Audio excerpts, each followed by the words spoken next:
morning. Good morning.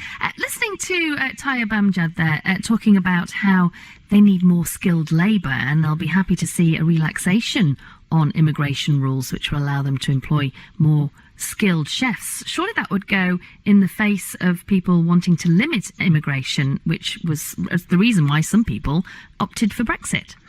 Well, actually, the very basis of that argument is deeply flawed because the European Union does not in any way prevent our national policy of deciding exactly what criteria we're going to apply for people who can and cannot come here from outside of the European Union. Now, there has quite clearly been an issue so far as Indian chefs are concerned, but that is something that could have very easily have been resolved at a national level, and I'm afraid those people that voted, having been persuaded by key Brexiteers that immigration from the Indian subcontinent or South Asia would increase, providing we got, as it was, all of these other immigrants out first, are going to be deeply, deeply disappointed and are already feeling let down.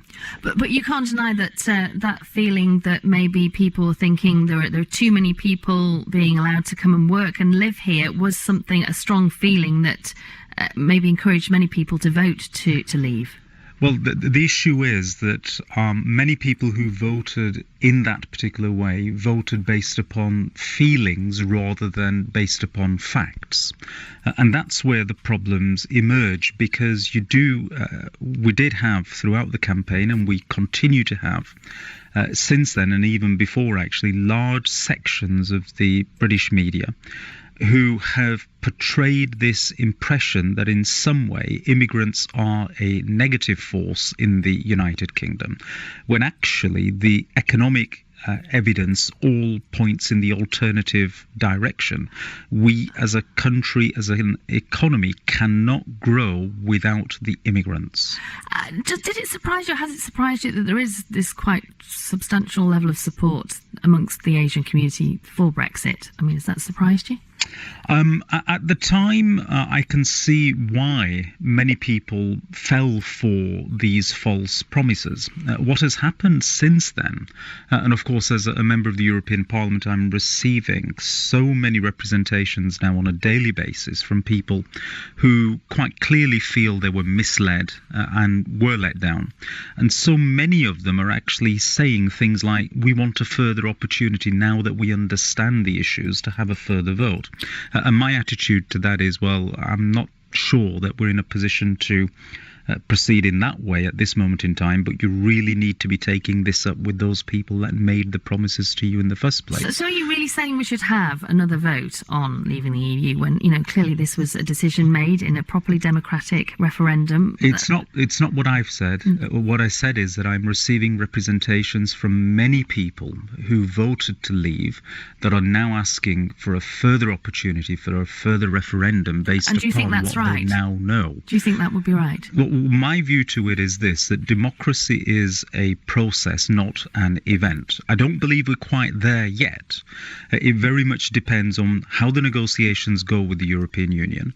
I hope that we can arrive at a position where we have a negotiated settlement that works both for the UK and the European Union. But this is a damage limitation exercise. Nothing good can come out of this. It's just a case of limiting the damage. But if we could limit the damage enough so that we're in a workable relationship, then there may be no need for a further review.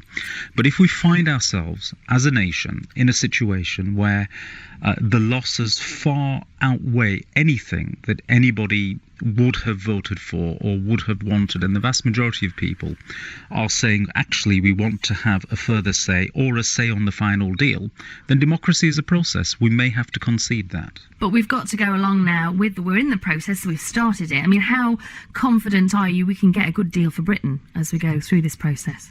Well, it depends really on whether our negotiators can concentrate their minds on the detail.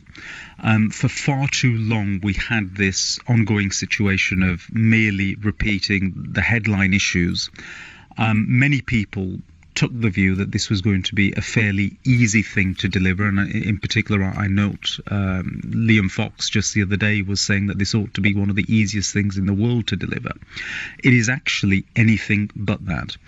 If we can start concentrating our minds on the detail and protecting our economy, and not putting immigration at the top, but making sure that people's livelihoods, our jobs, our prospects for the future are at the top of our list of priorities, then we still have a chance potentially to arrive at a deal where, as I say, this is an exercise of damage limitation, that we might be able to carry out that damage limitation exercise. Okay, thanks very much for joining this morning.